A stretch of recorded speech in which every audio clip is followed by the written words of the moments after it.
The illustration was based on what you've witnessed that night, but you never actually saw the professor?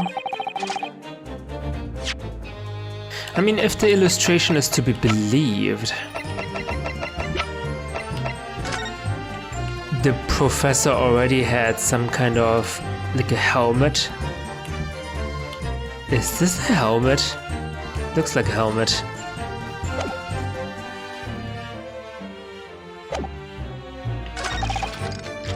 You never actually saw the professor at all. What do you mean? You saw someone, right? Asman. The fact that Asman's name is down here is also very mysterious. Was Asman a journalist?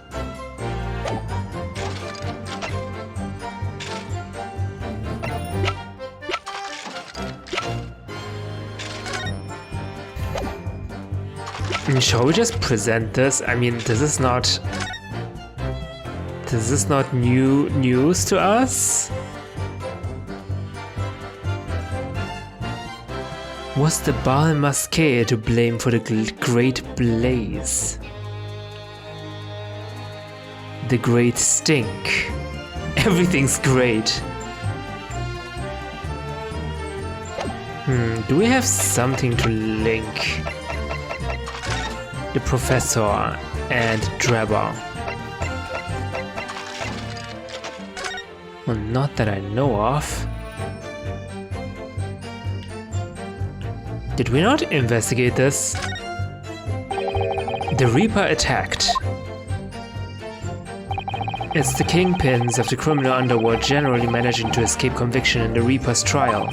And this isn't the first time the henchmen have tried to attack Lord Van Zieks as a result, but by the sound of it, it makes you think, if that's how the justice system works in London, then there must be dark forces at work. Yeah, it does make one think. Objection! Sorry, Mr. Drebber, but I don't believe that. Don't believe what? Your latest claim. You did see the professor on that night 10 years ago. Oh dear, we seem to be at odds. But I was there and you were not. I know what I didn't see. The illustration with this article was drawn based upon what you told the journalist that you witnessed.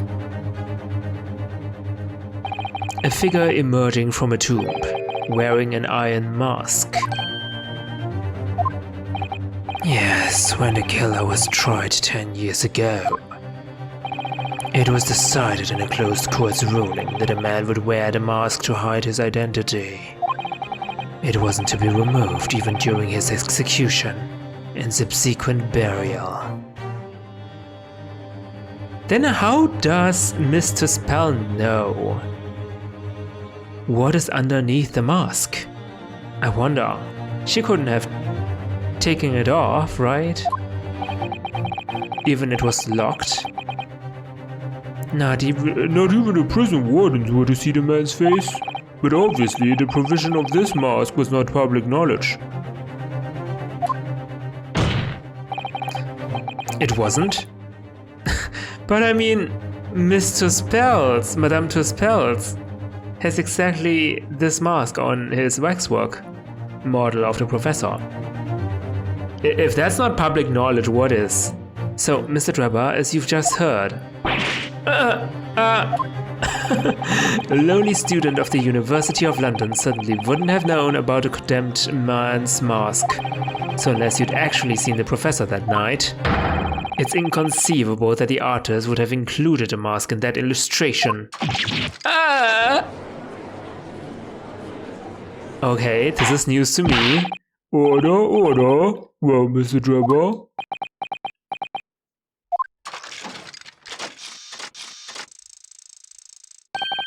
It's a vice scene, isn't it? If you look closely. Huh? And as I've already been at pains to point out, I was utterly petrified. Which is why I had in my head that I'd seen such a blood-curdling sight. But afterwards I came to my senses and realized that I'd be mistaken. You're still saying you didn't see it? If you're stubbornly sticking to that story, witness, then amend your testimony to explain exactly how you think your eyes deceived you. Of course, only too happy to oblige. I can't believe he's still not going to concede.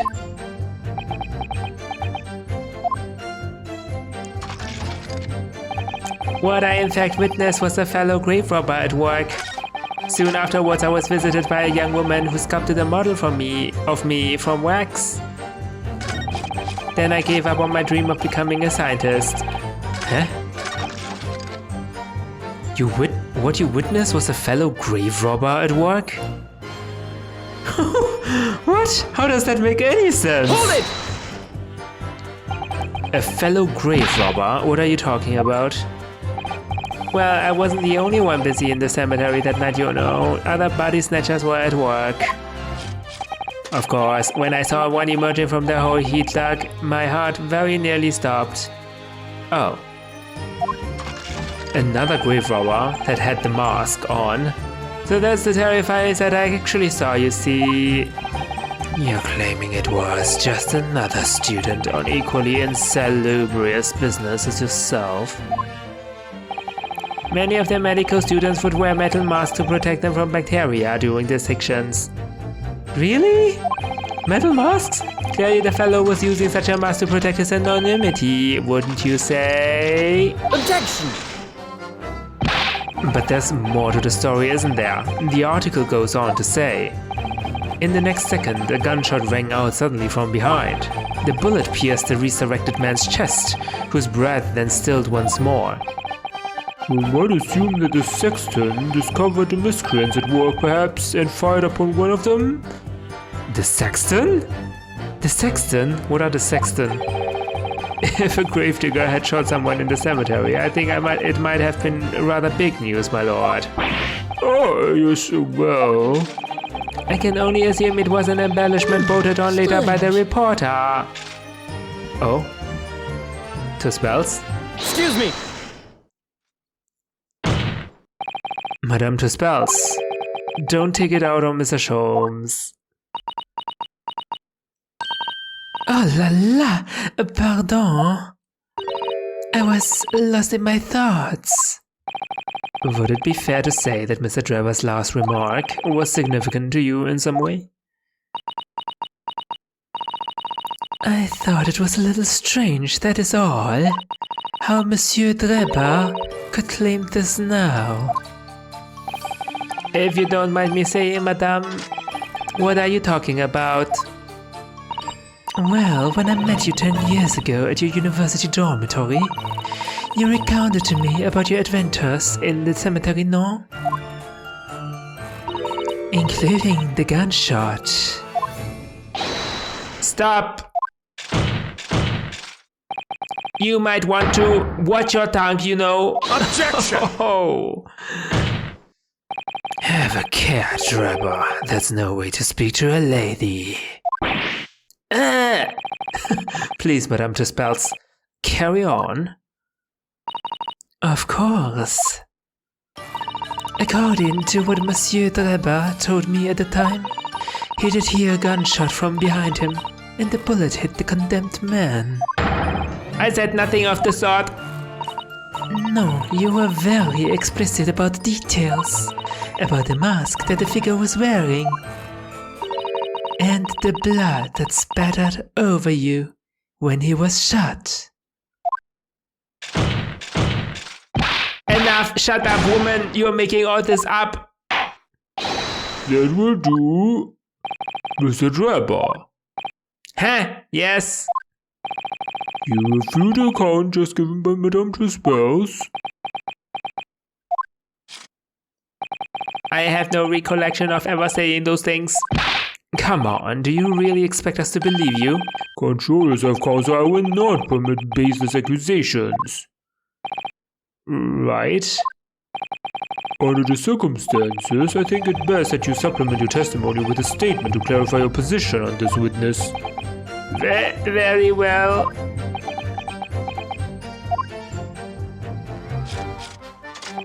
There was no gunshot from behind me at all, nor any spattering blood. Okay, this is clearly wrong because there's blood on the camera. Objection! Mr. Drebber, do you remember this camera? But that is the camera from that fateful night. Did you steal it from the museum? From my museum? Yes, we borrowed it from the House of Horrors.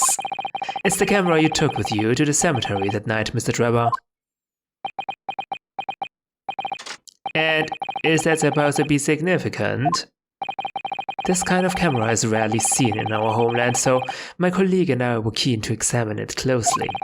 We noticed that the lens extends forwards on the end of some bellows. Like this. Hold it! What's that there, just on the bellows? It looks like a dark red stain. Ah! That's right. It's a rather conspicuous mark here on the bellows, in fact. Good lord, are you suggesting? Yes, my lord. It would appear to be a spatter of blood. Something that could be confirmed with a simple chemical test. Isn't that right, Dr. Scythe? It would be difficult to determine if it was human blood and not the blood of some animal. But yes, to test whether or not it's blood at all is simple enough.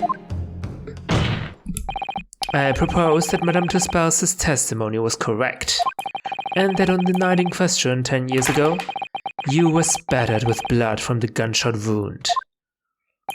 Well, And that furthermore, you really did witness the condemned professor emerging from his tomb.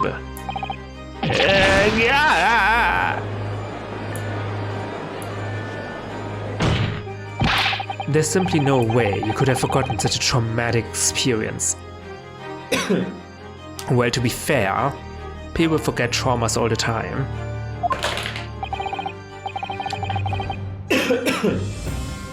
Oh, sorry about that.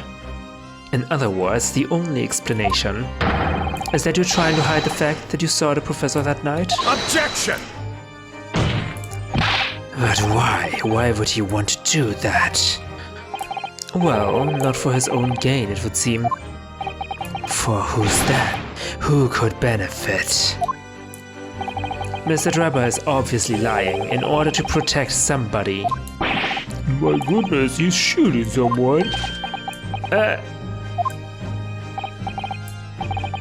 Yes, my lord, and clearly it's someone who doesn't want the truth about the professor coming back to life to be exposed.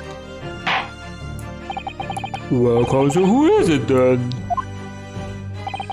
Who is this witness trying to protect? And that is also easy. It's, of course, Dr. Scythe. Take that! The obvious answer is Dr. Scythe. Scythe? Whatever do you mean? Imagine if the convict who'd been sentenced to death was not in fact killed. Imagine if that was to come to light. What are you insinuating? And imagine if the convict in question was the country's most hated mass murderer. If it was the professor. That would be an unprecedented scandal. Objection! This is beyond a joke. Need I point out that the dead cannot come back to life? What you're suggesting would mean that the execution never actually happened. Yes, that's exactly what it would mean. Objection! Once a man is sent to the gallows, he hangs. No one could escape, not in Great Britain. Objection! But the fact is, there was a witness to the fact that a man did escape his hanging. If that were really true, counsel, the implications of misconduct would not stop at the supervising coroner. It would taint the honor of the entire judiciary from the ground up. And it's exactly because of those monumental repercussions that Dr. Scythe would consent to any demand made of her by someone who threatened to expose the secret, even if that meant being complicit in a crime. You mean? I mean that Dr. Scythe wasn't collaborating in Mr. Drebber's wicked scheme. She was coerced into collaborating in order to protect her decade-old secret. She switched the dead body of Mr. Asman with the waxwork model and fabricated the autopsy report. Oh!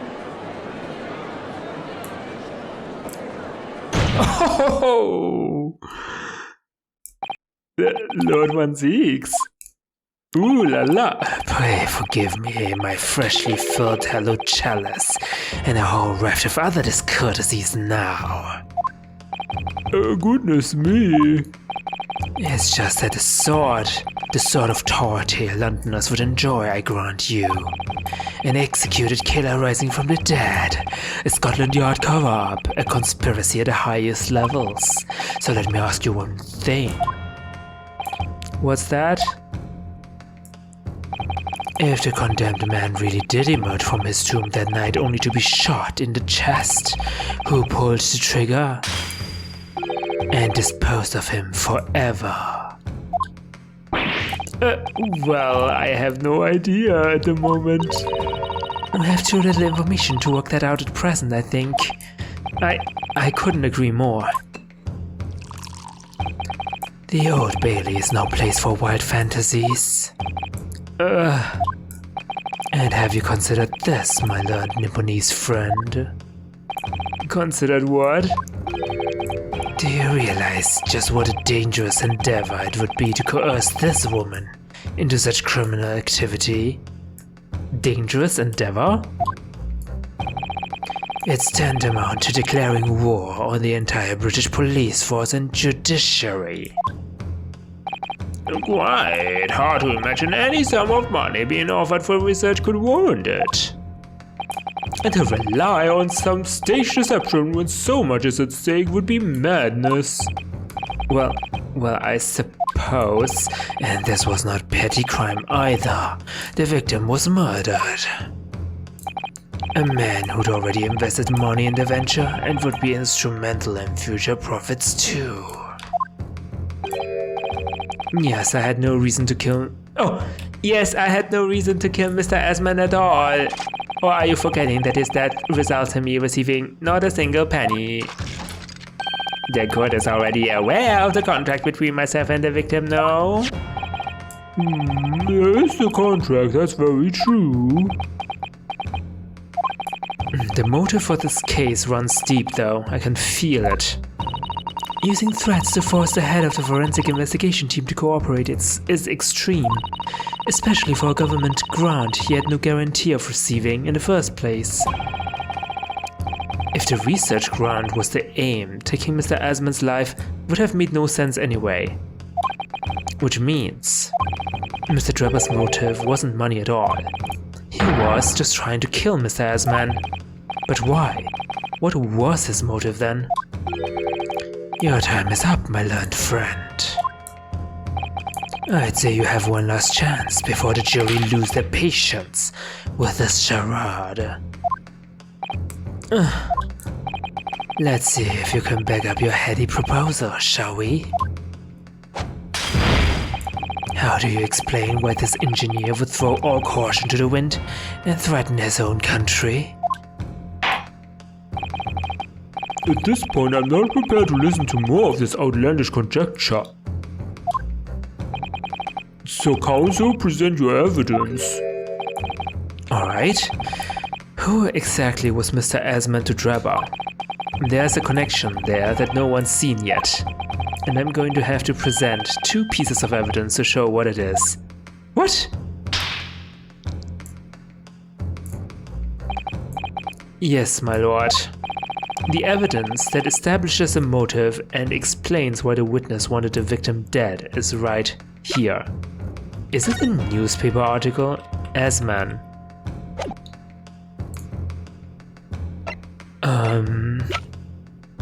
Establishes a motive and explains why the witness wanted the victim. I still don't know why the witness wanted the victim dead. Why does Mr. Drabber want Asman dead? Just because Asman drew his account?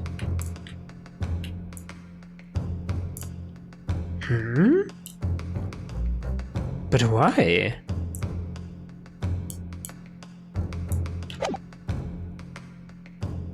Take that! It's this newspaper article, my lord. That was written 10 years ago, and every detail has been examined already. What can it possibly tell us?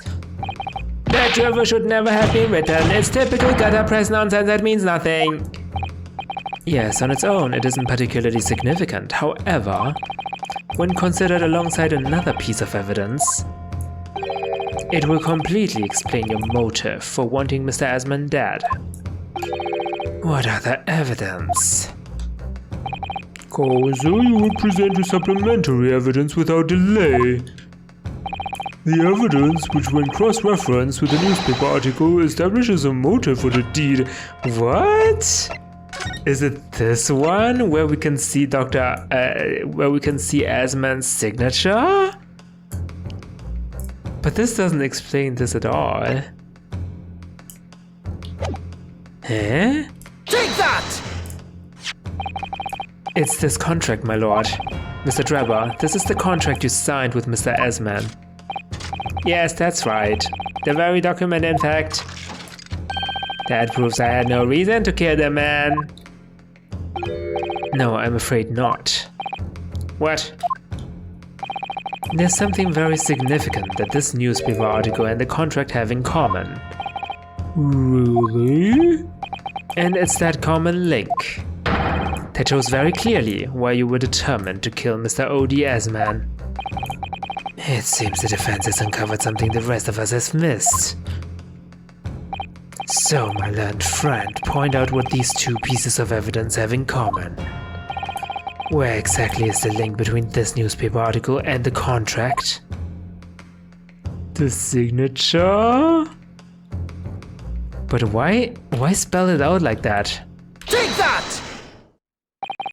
What these two pieces of evidence have in common is a signature. A signature? The signature on an illustration that accompanies the 10-year-old article and the signature on the contract belong to the same person. What?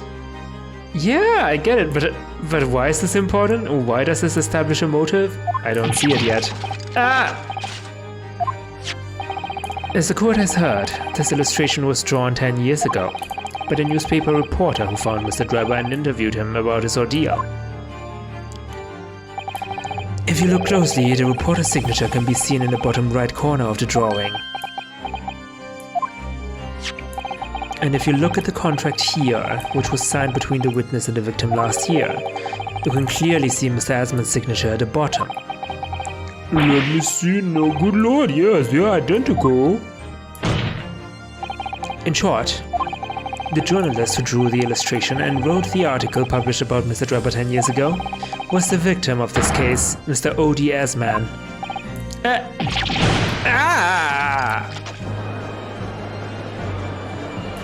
Objection! But explain to the court why. Why would that constitute a motive for the witness to murder Asman? Uh-oh. Well, if you think back, you remember that Mr. Drabber talked about that article in his testimony. Grave robbing, you say? Yes, exhuming fresh corpses to sell is reasonably lucrative. That is quite beyond the pale. You would invite divine retribution, sir. Yes, well, I think I suffered retribution enough. The Daily Circus eventually unearthed my name and put it in print. It caused me a great many headaches. In the end, I had to leave the university.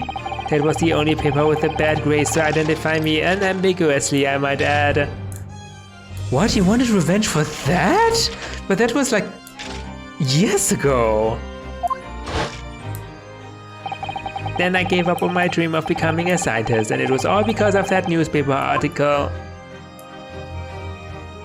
It was years ago. At the time, you were a student of the University of London who dreamed of becoming a scientist. However, the single newspaper article changed your entire life. So Mr. Altman used to be a newspaper journalist, did he? He did, my lord. In fact, it's a widely held belief that Asman managed to position himself at the heart of his criminal network, thanks to the many dubious connections he made during his time as a reporter. So you had to give up on your dream and leave university. You lost everything. Eventually, you found yourself working in the field of science, but only in the shadows. And all because of that article, written by Mr. Asman. Enough!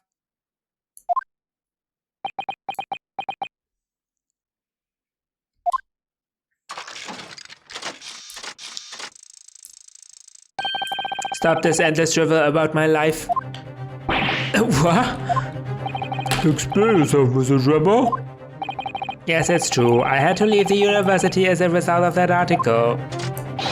But it was just the straw that broke the camel's back. What do you mean?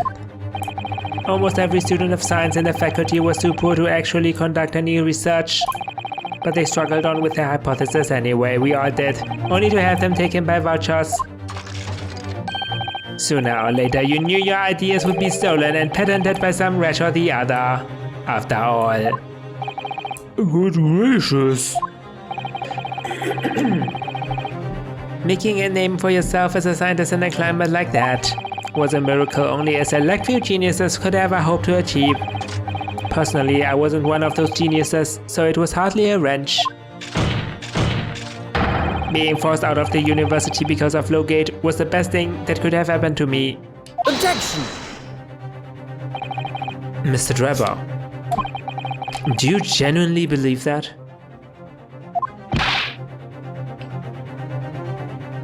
Of course I do. Who's better placed to know whether or not I possess a talent for science than me? I'm sorry to say that your words don't ring true at all. How dare you!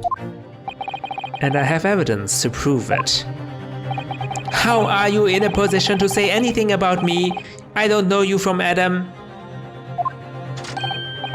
Fine, if you think you have evidence, go ahead, show it. What could you possibly have to disprove the idea that I was happy to leave your university because I lacked talent? The science trophy? That's a little bit far-fetched, but okay. Take that! Do you remember this, Mr. Drebber? We found it at your workshop. Is that a Royal Society trophy for excellence in science? What exactly is this trophy, Counsel? It's the greatest honor that can be bestowed on a young scientist, my lord. There's no higher accolade. It recognizes emerging talent and promises a bright future. Good gracious. Your prospects for the future were excellent, weren't they, Mr. Drebber? Because even then you were a genius in your field. But you lost everything. You had no more future. Your talents would go to waste. All is a result of this one newspaper article. I don't know when you realized who Mr. Asman was, but when it dawned on you that he was the same journalist who 10 years ago ruined your life. It's abundantly clear that you had no intention of forgiving the man. Holy crap.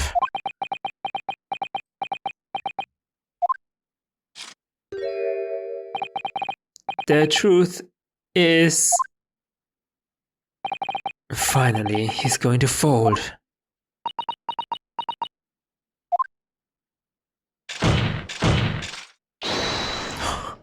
Oh, who was that? Who was that?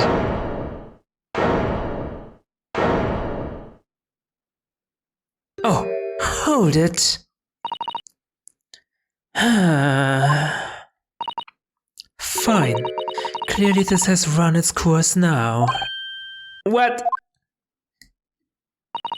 I admit it. All of it. What? What are you doing? It's exactly as the Japanese man said. I was coerced into going along with this man's plot to murder the victim. On the condition that he kept my dirty secret from 10 years ago. What is happening? No. Why would he... why would she admit that? Good lord! Dr. Scythe, do you realize what you're saying, woman? It's all true. That day, when I arrived at the Crystal Tower and saw the birdcage, my heart nearly stopped beating. That memory from a decade ago that I'd done my best to bury deep inside myself, it was the professor again staring me in the face. And then, before I had a chance to react, I noticed something else. There was a note tucked inside the model's jacket. Dr. Scythe, you will go along with my plan, from someone who knows the truth about what really happened that night 10 years ago.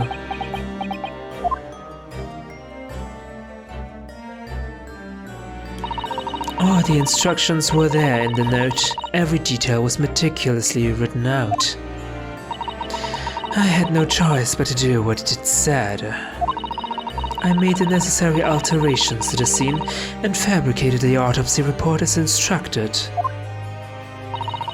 There was really no other choice. It had to be done to protect the judiciary. I can only apologize now. Oh, that was all in vain, and you made the thing even worse now.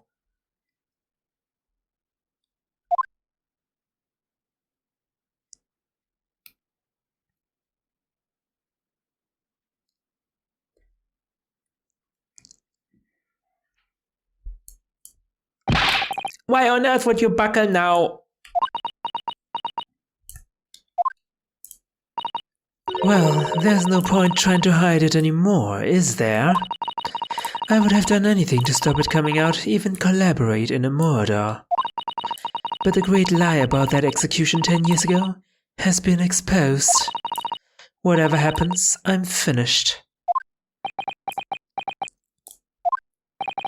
So then, Mr. Drebber, what do you say to that? Your accomplice has admitted everything.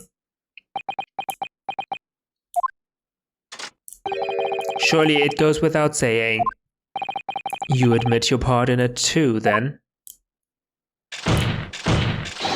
I admit nothing at all. What? Have you forgotten that the kinesis machine was ripped to shreds by an explosion? Short of me admitting to a crime, there's really no possible way for you to prove that I did anything wrong. No!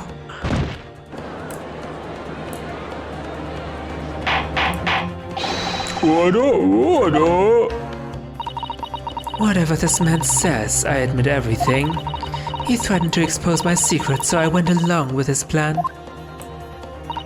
And Lord Van Zeeks. Yes. I hope you'll accept my apologies. What happens next is in your hands, of course. I have heard more than enough now. I hereby present the final findings of this court. Huh? This trial is not the proper forum in which to pursue the alleged wrongdoings of Mr. Drebber. The defendant is Professor Albert Hairbrain. Very true.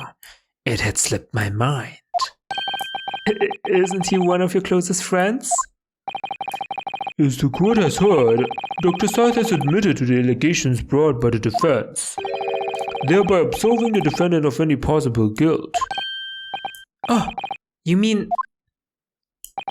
At the present time, it is the conclusion of this court that the defendant was not involved in any wrongdoing. Does the prosecution have any objection?